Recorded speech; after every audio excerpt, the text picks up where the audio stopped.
Hello, good evening. I'm Sujata and I have Dr. Amrita Vohra, Director Education GEMS India and Executive Principal GEMS International School with us today. Hello ma'am. Good evening, Sujata. Um, Pleasure to be here. Thank you so much. I have few questions for you. My first question would be how important is academics in today's time for the students? Well, academics has been and will always be important, but it is very, very critical that we understand what are we really preparing them for. Education is preparation for life. That's the definition that we all have grown up with. But then, has it really prepared us enough for our lives over the years? We have seen how things have been, and do we know the children in the school today, 10 years from now, or even 5 years from now, what is the world that they're going to get into? When we look at any data, any of the research surveys, from World Bank, from various other entities, from OECD, it tells us that more than 85%, and 85% is a huge number, more than 85% of the jobs that will be available or will exist 5 years from now are not even invented yet. So, what really do we know about the future? How are we preparing them for that future? What we do understand is that we have to continue to learn, and the children today have to learn to learn.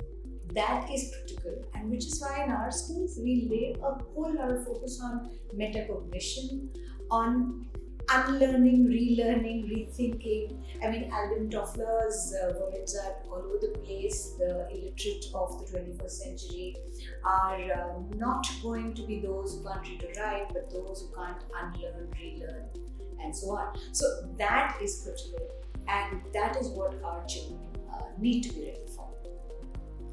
I really like the phrase unlearn, relearn.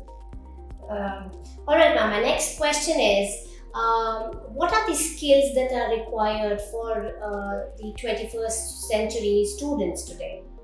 I think one of the most critical skills, and we are already more than 20 years into this century, so one of the most critical skills that we all need is thinking. Deeper thinking, divergent thinking, really, really thoughtful and critical thinking, which is both humane and which is also able to go beyond any kind of usual boundaries that we have in our minds. And that kind of thinking is developed only when we allow the child's natural innate curiosity to flourish. And that is what in our curriculum we try and do. Always working on questions that ignite curiosity, that ignite thinking and more thinking. We have this 5 times why as a very clear strategy. And if you think of any toddler, the minute you talk to a toddler, they have a whole lot of questions. They're full of questions. They will ask you, okay, why does this happen? You respond to one question, okay, and so why?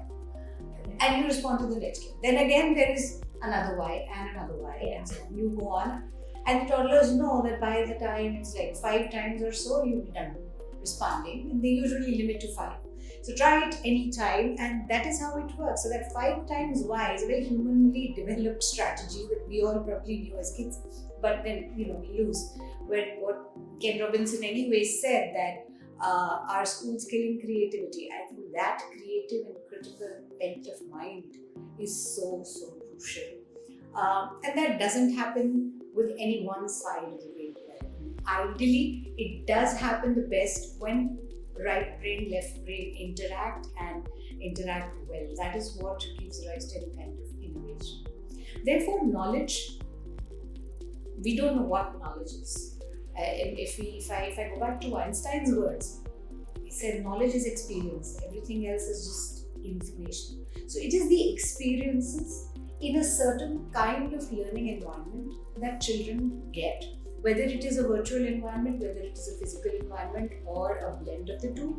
It is the experiences at home, the experiences in a school campus, the experiences that through school children have, maybe with other schools, maybe with interactions with global global community, local community, and everything, that eventually develops how a child learns to perceive the world, learns to see how others look at the world, and admire and appreciate different or a whole range of perspectives, so that the ideas of thinking are broadened and reflection is natural to that person.